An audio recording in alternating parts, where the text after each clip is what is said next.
3 రాజధానులు అన్నాడు కానీ మూడు ప్రాంతాలు ఎక్కడన్నా అభివృద్ధి చేశాడండి. రాజకీయం చేయడానికి కూడా జగన్మోహన్ రెడ్డి పనికిరాడు. జగన్మోహన్ రెడ్డి టీం కూడా పనికిరాదు. ఏ ప్రాంతమైనా నీకు ఒకటే అయినప్పుడు అమరావతి రాజధాని చెప్తే నీకేంటి? నువ్వు పెట్టిన పేరేంటి? అసలు ఆ పేరేంటి? ఎవడన్నా నవ్వుతాడు? అందరు నవ్వుతున్నారు. సోషల్ మీడియాలో వేల లక్షల పోస్టులు పెట్టారు. ఆ పేరుకి అర్థాలేంటి? ఆ గోలేంటి? అమరావతి రాజధాని మావిగం లేదు, ఏ గన్ను లేదు. ఆ గన్ను ఏమని ఉంటే ఆ జగన్మోహన్ రెడ్డి పెట్టుకోమనండి, తీసిపోయి ఆ విడిపోయిపాయలు ఆయన ఊరుకో లేదా ఆయన ఎస్టేట్కో ఆ పేరు పెట్టుకోమని రోజు ఆ పేరుని తలుసుకుంటా ఉండమని చెప్పి. మేడం, మీ అమరావతి ప్రాంతంలో మీ మహిళలు కానీ మీ రైతులు కానీ 2019 నుంచి 24 వరకు మీరు పడిన కష్టాలకు, మీరు అనుభవించిన బాధలకు, మీరు చేసిన త్యాగాలకు నిన్న పార్లమెంట్ సాక్షిగా లోక్సభలో బిల్లు పాస్ అయింది, అమరావతికి చట్టభద్రత కల్పిస్తూ. ఎలా అనిపిస్తుంది మేడం? మాకు చాలా సంతోషంగా ఉందండి.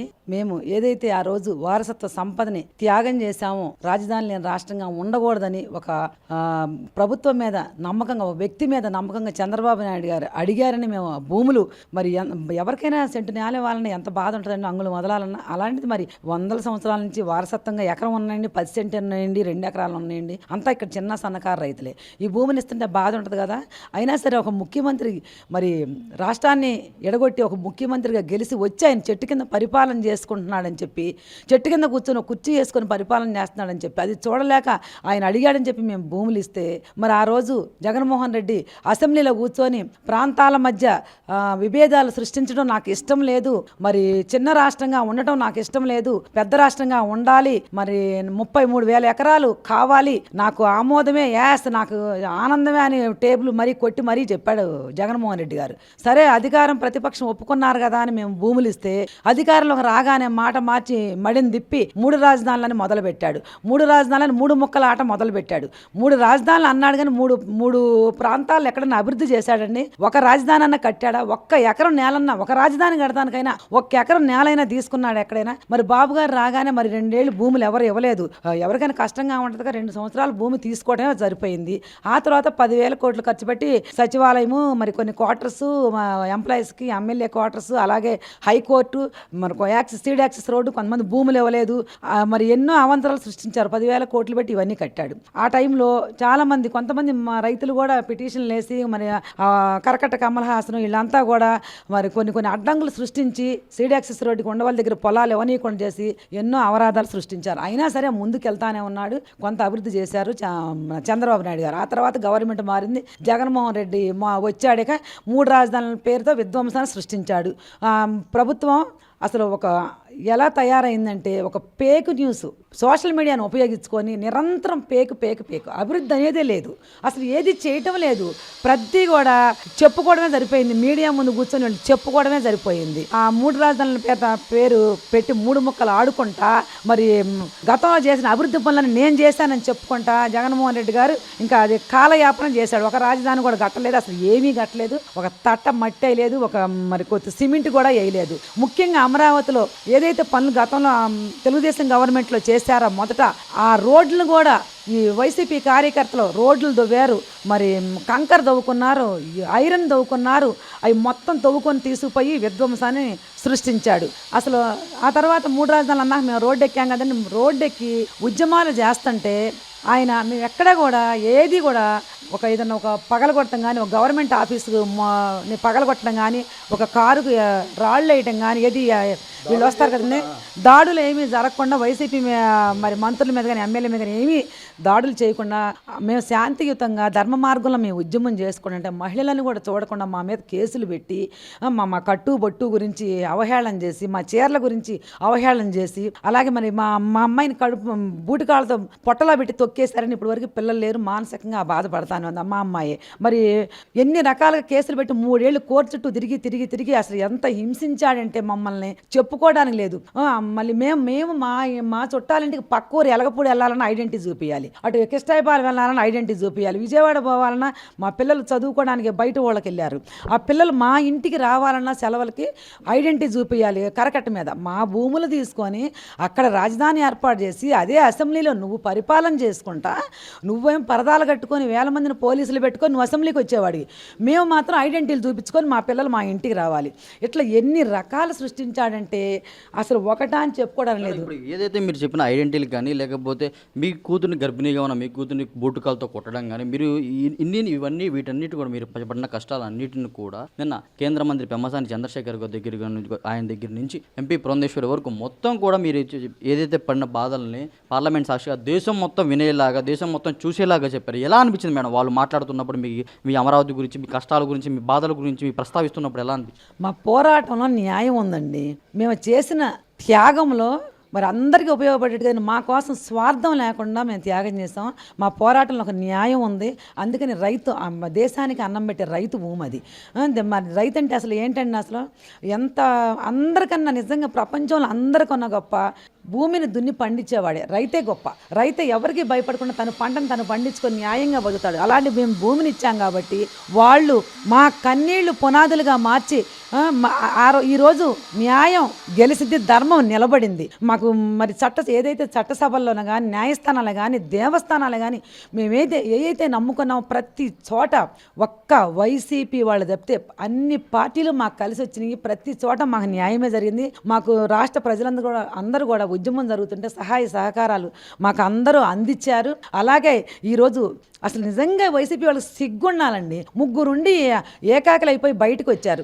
వాళ్ళు కూడా సపోర్ట్ చేస్తే ఎంత బాగుండేది. మా పార్లమెంట్లో దేశంలోని అన్ని రాష్ట్రాల్లో అన్ని పార్టీలు 40 పార్టీలు పైనే కలిసి వచ్చి అమరావతిని వాళ్ళకి వచ్చిన భాషలో తమిళం, మలయాళం, తెలుగు, మరి హిందీ, ఇంగ్లీష్ అన్ని భాషల్లో అమరావతి నిన్న పొద్దున్న నుంచి సాయంత్రం వరకు చెప్తా ఉంటే ఈయన ఆంధ్రప్రదేశ్లో పుట్టి ఈ మట్టి మీద పుట్టి ఈ నీరు తాగుతా ఈ గాలితో ఊపిరి పోసుకున్న ఈ జగన్మోహన్ రెడ్డి ఇక్కడ సంపాదించుకున్న లక్షల కోట్లు ఉండి ఈ నేలవాడ అయ్యుండి కూడా ఈ ప్రాంతం వాడ అయ్యుండి ఇక్కడ ప్రతిపక్ష నాయకుడు అయ్యుండి కూడా మరి సపోర్ట్ చేయలేదంటే అసలు ఈయన ముఖ్యమంత్రిగా కాదు కదా, రాజకీయ నాయకుడు కూడా అనవసరం. రాజకీయ చేయటానికి కూడా జగన్మోహన్ రెడ్డి పనికిరాడు. జగన్మోహన్ రెడ్డి టీం కూడా పనికిరాదు. వాళ్ళ నోటికి వచ్చినట్టు పిచ్చి ముదిరి పాకానబడి ఇష్టం వచ్చినట్లు మాట్లాడుతూ ఉన్నాడు. నిన్నటిదాకేమో మాకు అమరావతి మొన్న కూడా అన్నాడు ఏ ప్రాంతానికి మేము వ్యతిరేకం కాదు అని, అన్ని ప్రాంతాలు అభివృద్ధి చేస్తాం, మాకు ఏ ప్రాంతమైనా ఒకటే అన్నాడు. ఏ ప్రాంతమైనా నీకు ఒకటే అయినప్పుడు అమరావతి రాజధాని చేస్తే నీకేంటి? నువ్వేదో పేరు మళ్ళీ పోయింది, వైజాగ్లో పెడతా అన్నా అది పోయింది, మళ్ళీ కర్నూలులో పెడతా అన్నా అది పోయింది, చివరికి మచిలీపట్నం తెర మీద తీసుకొచ్చాడు. ఆ రోజు ఫస్ట్ రాజధాని ఎడగొట్టినప్పుడు అసెంబ్లీలో ఉన్నప్పుడు జగన్మోహన్ రెడ్డి అన్నాడు విజయవాడ గుంటూరు మధ్యలో నాకు రాజధాని ఇష్టమే అన్నాడు. అప్పుడు మచిలీపట్నం నీకు గుర్తు రాలేదా? ఇప్పుడు తెర మీదకి మచిలీపట్నం ఎందుకు గుర్తొచ్చింది? అసలు ఆ పేరేంటి? మావి గన్ను ఏంటి? ఆ గన్ను ఏంటి? ఆ మావి ఏంటి? ఇది తెలుగు సంస్కృతి సాంప్రదాయాలు గల నేల ఇది. ఎంతోమంది పరిపాలన చేసి శాతవాహనులు, రెడ్డి రాజులు, మరి ముస్లిమ్స్ ఎంతోమంది పరిపాలన చేశారు. తెలుగుదనం ఉట్టిపడేట్టుగా చక్కగా అమరావతి అని ఆ పేరులో ఎంతో అర్థం ఉంది. చంద్రబాబు నాయుడు గారు ఎన్టీ రామారావు పేరో లేకపోతే తెలుగుదేశం పార్టీ పేరో తన పిల్లల పేరో మనవడి పేరో పెట్టుకోవాలి. అమరావతికి అందరికీ ఉపయోగపడే మరి ఒక సాంప్రదాయంగా మరి ఏదైతే అమరావతి అనే పేరు ఎంతో బాగుంది, ముందుకు వెళ్ళొద్దు. ఆ పేరు కూడా వాస్తుపరంగా కూడా చాలా మంచిదని చెప్పి ఎవరు సూచనలు సలహాలు చేస్తే ఆ రోజు ఆ పేరు పెట్టాడు. నువ్వు పెట్టిన పేరేంటి? అసలు ఆ పేరేంటి? ఎవడన్నా నవ్వుతాడు? అందరు నవ్వుతున్నారు. సోషల్ మీడియాలో వేల లక్షల పోస్టులు పెట్టారు. ఆ పేరుకి అర్థాలేంటి? ఆ గోలేంటి? అసలు హైవే పక్కన రాజధాని ఎవడన్నా కట్టుకుంటాడు? హైవే పక్కన రాజధానా? ఈ బోల్గా రాజధానా? అసలు 1,00,000 కోట్లు 2,00,000 కోట్లు నీకేం సంబంధం? నువ్వెందుకు మాట్లాడుతున్నావు? మేము ఇచ్చిన భూమి ఉంది, దాన్ని అభివృద్ధి చేస్తే అదే మరి అది సెల్ఫ్ ఫైనాన్స్ ప్రాజెక్టు, అదే సంపద సృష్టించింది. ఈ అమరావతి సంపద సృష్టించింది. ఆ డబ్బులు పెట్టి రాజధాని నిర్మాణం చేస్తారు. ఆ డబ్బులు పెట్టే 5 కోట్ల ప్రజలకు 3 ప్రాంతాలు అభివృద్ధి చేస్తానని చంద్రబాబు నాయుడు గారు చెప్పారు. అసలు ఏం మాట్లాడాలో తెలియక పేరు ఇది పెట్టండి. నువ్వు అమరావతి సృష్టికర్త ఎవరు? చంద్రబాబు నాయుడు గారు. నువ్వేమైనా సృష్టించావా? ఏదైనా ఒక బిల్డింగ్ కట్టావా? ఆయన కట్టిన టిట్కో ఇళ్ళకి నీ రంగులు వేసుకున్నావు. ఆయన వేసిన ఎలక్ట్రిక్ స్తంభాలకు నీ రంగులు వేసుకున్నావు. ఆయన పెంచి పోషించిన చెట్లకి కొత్త రాజధాని చెట్లు నాటారండి ఇక్కడ. ఆ చెట్లకు కూడా నువ్వు నీ రంగులు వేసుకున్నావు. నువ్వు సృష్టించకపోగా పేరు నువ్వు చెప్పినట్టు పెట్టాలా? అది ఆయన చెప్పిన పేరు కాదు, ప్రజలే చెప్పారు అమరావతి అని. అమరావతి అజరామరం అని. అమరావతి అది ఇయ్యాల కాదు, వేల సంవత్సరాలు వెనక చరిత్రలోకి వెళ్తే నువ్వు ఇప్పుడు చరిత్ర చదివి ఉంటే ఈ ప్రాంతాన్ని శాతవాహనులు పరిపాలన చేశారు. అప్పుడు కూడా ఈ అమరావతి రాజధాని. ఆ రోజుల్లో కూడా దేవేంద్రుడు పరిపాలన చేసినప్పుడు కూడా ఇది రాజధాని. అది హిస్టరీ తెలుసుకొని రావాలి. రాజ్యాంగం గురించి మాట్లాడుతున్నావు. అసలు రాజ్యాంగం గురించి నీకు విలువలు తెలుసా? రాజ్యాంగం నువ్వు ఇప్పుడు చదివావా? రాజ్యాంగంలో ఉన్నవి నువ్వు సీఎంగా ఉన్నప్పుడు ఏమైనా పాటించావా? రాజ్యాంగాన్ని నువ్వు చదివి ఉంటే, దాన్ని పాటించి అంబేద్కర్ గారి మీద నీకు గౌరవం ఉంటే అమరావతి మహిళలు నువ్వు ఇన్ని కష్టాలు పెట్టేవాడు కాదు. నేల మీద నడి రోడ్డు మీద కింద ఆకు లేకుండా ఎర్రటి ఎండలో తారు రోడ్డు మీద మమ్మల్ని అన్నం తినిపించావు అనమాట. నువ్వు అలాంటి అడి నువ్వు ఎస్సీ ఎస్టీలకి నేను మేనమావని, నేను దళిత పక్షపాతం అని చెప్పి మీరు ఎర్రటెండ్లో అన్నం తిన్నావు, రోడ్డు మీద పడుకోబెట్టుకు, రోడ్డు మీద మేము పడుకు పరిస్థితికి తీసుకొచ్చారు జగన్మోహన్ రెడ్డి గారిని చెప్తాం. అవన్నీ గుర్తు తెచ్చుకుంటా ఉంటే ఇప్పుడు అమరావతికి మీరు దొరికి మీరు పడిన కష్టానికి ఫలితం దక్కింది. ఏం చెప్తారు జగన్మోహన్ రెడ్డి గారికి? ఏం చెప్తారు? మళ్ళీ ఆయన వస్తే ఖచ్చితంగా అమరావతి రాజధాని మారుస్తానంటున్నారు. ఆయన వల్ల కాదు కదా. ఆయన తాత రాజారెడ్డి, ఆయన తండ్రి రాజశేఖర రెడ్డి పైనుంచి దీవించినా కూడా ఈయన వల్ల కాదనమాట. అసలు అంగుళం కూడా కదిలించలేడు. ఈయనకి చేత అయితే ఈయనకి 150 సీట్లు అధికారం ఉన్నప్పుడు ఫుల్ అధికారాన్ని ఇచ్చారు. ఏ ఒక్క ముఖ్యమంత్రికి రాలే, అంత భారీ మెజార్టీ వచ్చింది. అప్పుడే నువ్వు అంగుళం కూడా కదిలించలేకపోయావు. డిసెంబర్లో వెళ్తున్నా, జనవరి 1కి వెళ్తున్నా, సంక్రాంతికి వెళ్తున్నా, సంవత్సరానికి వెళ్తున్నా, దీపావళికి వెళ్తున్నా, దసరాకి వెళ్తున్నా అని చెప్పావు. ఒక్క పండగ నువ్వు తీసుకెళ్ళావు అమరావతిని. ఏం తీసుకెళ్ళావు ఎక్కడి నుంచి? మరి చట్టం చేసావు, అసెంబ్లీలో పెట్టావు, మండలికి వెళ్ళావు, మండలిలో నీదే మెజార్టీ, మండలికి వెళ్ళావు నువ్వు.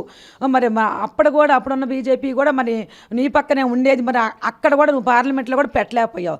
నీ చేతిలో అధికారం ఉన్నప్పుడే నువ్వు మార్చలేకపోయావు. ఇప్పుడు అధికారం లేక ప్రతిపక్ష నేతకు కూడా పనికి రాకుండా నేను 11 సీట్లు ఇచ్చి నిన్ను కూర్చోబెట్టారు. ఇంక నువ్వేంటి తీసుకెళ్ళేది? మళ్ళీ నీకు ఇంకోసారి అధికారమా? నీ తల్లి, నీ చెల్లి, నువ్వు కొంగు పట్టుకొని అడిగి నేను హిందూ మతంలోకి వచ్చానని చెప్పి హిందువులు ఓట్లు కొల్లగొట్టావు. నీ చెల్లి, నీ తల్లి వీళ్ళంతా రోడ్డును బడి ఓట్లు అడిగారు. అలాగే నేను క్రిస్టియన్ అని చెప్పి మరి క్రిస్టియన్ ఓట్లన్నీ కొల్లగొట్టుకున్నావు. ఈ రకంగా మతాలను అడ్డం పెట్టుకుని మోసం చేసి గతంలో నువ్వు గెలిచి 150 సీట్లు తెచ్చుకున్నావు. ఈసారి బట్టబయలైపోయింది. నువ్వే మతానికి చెందావో తెలుసు, నువ్వెందుకు మతాలను అడ్డం పెట్టుకున్నావో జనానికి అర్థమైపోయింది. ఎవ్వడు కూడా నీకు ఓట్లు, నీ మతంలో ఉన్నాడు కూడా నీకు ఓట్లేడు. నువ్వు చెప్పే అబద్ధాలకి ఏమైనా అభివృద్ధి చేసావా? ఇవాళ ఎంత అభివృద్ధి జరుగుతుందో 2 ఏళ్ల నుంచి చేస్తున్నారు. చూడు అమరావతిలో మరి 60-70 వేల మంది కార్మికులు వచ్చి పనిచేస్తున్నారు. మిషనరీస్ వచ్చినాయి. ఇక్కడోడు ఎవడు చేయట్లేదు. అందరూ పక్క రాష్ట్రాల నుంచి ఎక్కడెక్కడో వాళ్ళ నుంచి వచ్చి ఇక్కడ వచ్చి పనిచేసి పొట్ట చేత్తో పట్టుకుని వచ్చి ఒకళ్ళు బతుకుతా ఉన్నారు. నువ్వు ఉన్నప్పుడు ఏమైనా పని చేసావు? సరే అమరావతి నీకు ఇష్టం లేదు, బయట ప్రాంతాల్లో పని చేసావా? ఏం అభివృద్ధి చేసావు? చికెన్ కొట్లు తెచ్చానని చెప్పావు, ఫిష్ మార్కెట్ తెచ్చానని చెప్పావు. ఫిష్ మార్కెట్, చికెన్ షాపులు ప్రతి ఊళ్ళో ఉంటాయి. అది నువ్వేం కొత్తగా తెచ్చేది ఏమీ లేదు. తినేవాడు ఉంటే అమ్మేవాడు ఎప్పుడు ఉంటాడు. అవి కాదు డెవలప్ అంటే. కంపెనీలు తీసుకురావాలి, పిల్లలకి యువతకు ఉద్యోగ అవకాశం ఇవ్వాలి. అవన్నీ ఏమీ చేయకుండా నువ్వు నేను దళితుల పక్షపాతిని అన్నావు. దళితులకు మరి ఎవరికి ఉద్యోగాలు ఇచ్చావా? ఏదైతే నువ్వు ఎస్సీ ఎస్టీల పేరు చెప్పుకొని ఓట్లు వేయించుకున్నావు, అదే ఎస్సీ ఎస్టీలకి కృష్ణాపాలెంలో దళితులకు నువ్వు సంఖ్యలు వేసుకొని నడి రోడ్డు మీద నడిపించి నువ్వు వాళ్ళని ఇరక్కొట్టుడు కొట్టించావు, స్టేషన్లో పడేపించి కృష్ణాపాలెం దళితులను తీసుకెళ్ళి నువ్వు లోపల వేయించావు. నువ్వు ఎవరికి న్యాయం చేశావు? ఒక ముఖ్యం మన దళిత మహిళలకి నేను హోమ్ మినిస్టర్ని ఇస్తానని చెప్పావు. సుచరిత మేడంకి ఇచ్చావు. ఒక్కరోజన్నా మా హోమ్ మినిస్టర్గా కనపడిందా? ఒక్కరోజన్నా ప్రెస్ మీట్ పెట్టి మాట్లాడిందా? ఏమన్నా హోమ్ మినిస్టర్ ఉందా మన రాష్ట్రానికి అనేది అసలు ఎవరికైనా అర్థం ఉందా? ఒక భయము, మరి ఎంత భయపడిపోయారు. ఒక భరోసా భద్రత ఈ రాష్ట్ర ప్రజలకు ఇచ్చారా? మీరు హోమ్ మినిస్టర్గా ఉన్నప్పుడు ఆమె చైనిచ్చావా? ఆమె పోస్ట్ ఇచ్చి అధికారం కూడా నీ దగ్గర పెట్టుకున్నావు. ఇలా చూడు, చంద్రబాబు నాయుడు గారు అనితా మేడంకి ఇస్తే ఎంత చక్కగా చలాకీగా మరి హోమ్ మినిస్టర్ మన రాష్ట్రానికి ఉందని భయం లేకుండా అర్ధరాత్రి 12 కూడా ఆడాళ్ళు నడి రోడ్డు మీదకి వెళ్ళొచ్చు అనమాట. అంత భయం అనేది లేకుండా మరి అంత చక్కగా చట్టాలను అమలు చేస్తుంది. మరి ఏది కొంచెం దన్నా కూడా స్పందిస్తా ఉన్నారు. ఈరోజు ఏదైతే మాకు ఈ రాజ్యసభలో కూడా అది ఆమోద ముద్ర పడిద్దని రాజముద్ర ఖచ్చితంగా వేస్తారు. నిన్న బొత్స అంటున్నాడు. అసలు వీడికి ఏం పని అండి? బొత్సాకి గ్రాఫిక్స్ అని ఆ రకంగా మేడలు కనపడుతుంటే మళ్ళీ కళ్ళు లేవో, మరి ఆ కళ్ళకి మళ్ళీ పొరలు గమ్మనియో. అప్పుడు అంతే చేసేవాడు, ఇప్పుడు కూడా అలాగే మాట్లాడుతున్నాడు. చట్టం చేసినంత మాత్రాన అది అక్కడ ఉంటుందా? మేము వచ్చి మళ్ళీ మేము చట్టం చేస్తాము, మేము కూడా ఇప్పుడు చేసిన దానికి విలువ లేదు అన్నాడు. ఇప్పుడు చేసిన దానికి విలువ లేదు, రేపు నువ్వు వచ్చి చేసిన దానికి విలువ ఉంటుందా? మరి నువ్వు 3 రాజధానులు అన్నావు. 3 రాజధానుల చట్టానికి మరి అప్పుడు విలువ ఉంటుందా? మరి ఆ ప్రజలను అప్పుడు నువ్వు మోసం చేసావుగా. 3 పెడుతున్నాను అన్నాక మరి అప్పుడు చట్టానికి ఇప్పుడు విలువ లేనప్పుడు అప్పుడు విలువ ఎట్ట ఉంది? మరి అప్పుడు కూడా ప్రజలందరినీ మోసం చేసి మసిపూసి మారేడుకాయ చేశారు. ఇప్పుడు ఇక నోరు మూసుకొని కూర్చోవాలి. మీరు రాజకీయానికి కూడా పనికిరారు. ఇక మళ్ళీ వస్తామనే పదం మీరు అనబాకండి. ఎక్కడ మీరు రారు. ఇక ఛాన్సే లేదు. ఇక 20 ఏళ్ళు 30 ఏళ్ళ తర్వాత మరి ఇక అప్పటికేమైనా ప్రజలు మారతారేమో కానీ ఇప్పుడు మాత్రం మీరు వచ్చే ఛాన్సే లేదు. ఒక రాజధానికి పేరు చెప్పడం కూడా నీకు చేత కాలేదంటే ఏంటి? ఆ పేరేంటి? అవ్వ అసలు అది ఇంగ్లీష్ అంటే బ్రిటిష్ వాళ్ళని ఆహ్వానిస్తావా ఏంటి? ఇంకోసారి 250 సంవత్సరాలు బ్రిటిష్ వాళ్ళు పరిపాలన చేశారు. ఆ పేరు ఇంగ్లీష్ పేరు ఒకటి పెట్టి అప్పుడు అప్పుడు కూడా ఇంగ్లీష్ మీడియం పెడుతున్నాను అని ఇంగ్లీష్ మీడియం పెడుతున్నా స్కూల్లో అని చెప్పావు. నాయన ఒకసారి గుర్తుంచుకో జగన్మోహన్ రెడ్డి, నువ్వు ఏం చెప్తారు మేడం? మీ రాజధాని అంటే అమరావతి అంటారా, మావిగన్ అంటారా? అమరావతి 100% కాదు, 1000 కోటి సార్లు కూడా అమరావతే రాజధాని. మావిగన్ లేదు, ఏ గన్ను లేదు. ఆ గన్ను ఏమని ఉంటే ఆ జగన్మోహన్ రెడ్డి పెట్టుకోమనండి, తీసిపోయి ఆ విడిపోలిపాయలు ఆయన ఊరుకో లేకపోతే ఆయన ఎస్టేట్కో ఆ పేరు పెట్టుకోమని రోజు ఆ పేరుని తలుసుకుంటా ఉండమని చెప్పండి. అమరావతికి అయితే ఆయన అవసరం లేదు, ఆయన పేరు అవసరం లేదు, ఆయన సూచనలు సలహాలు అవసరం లేదు, ఆ గెలిచిన 11 మంది అమరావతికి అవసరం లేదు. అసలు దేనికండి? దేనికి ఓట్లు వేయాలి వీళ్ళు? ఆ 11 సీట్లు ఇచ్చిన ప్రజలు కూడా ఒక్కసారి ఆలోచించుకోండి. మీరు ఎందుకు ఓట్లు వేసామా అనుకోవాలి. ప్రతిపక్షంగా ఉన్న నాయకుడు ఎప్పుడైనా అధికార పక్షం బిల్లు పెట్టినప్పుడు వచ్చి నీ ఒపీనియన్ చెప్పాలి కదా, మీరు ఆలోచనలు మీ సూచనలు సలహాలు అధికార పార్టీకి ఇవ్వాలి కదా. వచ్చి అసెంబ్లీకి మీరు ఎందుకు రారు? మరి గతంలో 23 సీట్లు వేసుకొని చంద్రబాబు నాయుడు మీరు ఎంత అవమానపరిచారు. అయినా ఆయన రోజు అసెంబ్లీకి వచ్చేవాడు, మీరు పెట్టిన ప్రతిసారి అసెంబ్లీకి వచ్చాడు. ఎప్పుడైతే ఆయన భార్యను అవహేళనపరిచి ఒక గౌరవ సభలో మీరు అవహేళన చేశారో అప్పటి నుంచి ఆయన మానేసి గెలిచిన తర్వాత వస్తానని కూర్చున్నాడు. ఆయన భార్య అని మీరు అన్నారు కాబట్టి మిమ్మల్ని ఎవరు తెలుగుదేశం వాళ్ళు ఎవరు మిమ్మల్ని అంటలేదే. అమరావతి రైతులు కూడా మీ జోలికే రావట్లేదే. అసలు మమ్మల్ని కేసులు పెట్టినాడే మేము మిమ్మల్ని మాట్లాడలేదు, ఉపయోగం లేదు వీళ్ళతో మనకి ఎందుకని. మేము చట్టంతో దేవుళ్ళని నమ్ముకున్నాం, చట్టాన్ని నమ్ముకున్నాం, న్యాయస్థానాలను నమ్ముకున్నాం, మేము పోరాడాము, మేము ఉద్యమాలు చేసుకున్నాం, ఇవాళ గెలిచాము, మా న్యాయం గెలిచింది. పోరాటం మేము మరి ఎంతో ధర్మంగా పోరాడాం కాబట్టి ఇవాళ న్యాయం గెలిచింది. దేవుడు పైనుండి ఏ దేవతలైనా సరే ఏ మతమైనా సరే ఇవాళ మమ్మల్ని దీవించారు. అమరావతి రైతుల్ని ఆంధ్ర రాష్ట్ర ప్రజలందరినీ కూడా దీవించినట్టు అయింది. నువ్వు అంటావుగా నాకు ఎప్పుడు దేవుడు దీవెనలు ఉంటాయి, దేవుడు దీవెనలు ఉంటాయి. ఆ దీవెనలన్నీ మాకే పడ్డాయి, మా అకౌంట్లోనే పడ్డాయి. ఈ వీడియో నచ్చితే లైక్ చేయండి. అలాగే మా ఛానల్ ని ఫస్ట్ టైం కనుక చూస్తున్నట్టయితే ఇప్పుడే సబ్స్క్రైబ్ చేసుకుని పక్కనే ఉన్న గంట సింబల్ ని యాక్టివేట్ చేసుకోండి. అప్పుడే మేము పెట్టే ప్రతి వీడియో మీకు నోటిఫికేషన్ గా వస్తుంది. అలాగే ఈ వీడియో పూర్తిగా చూసినందుకు ధన్యవాదాలు.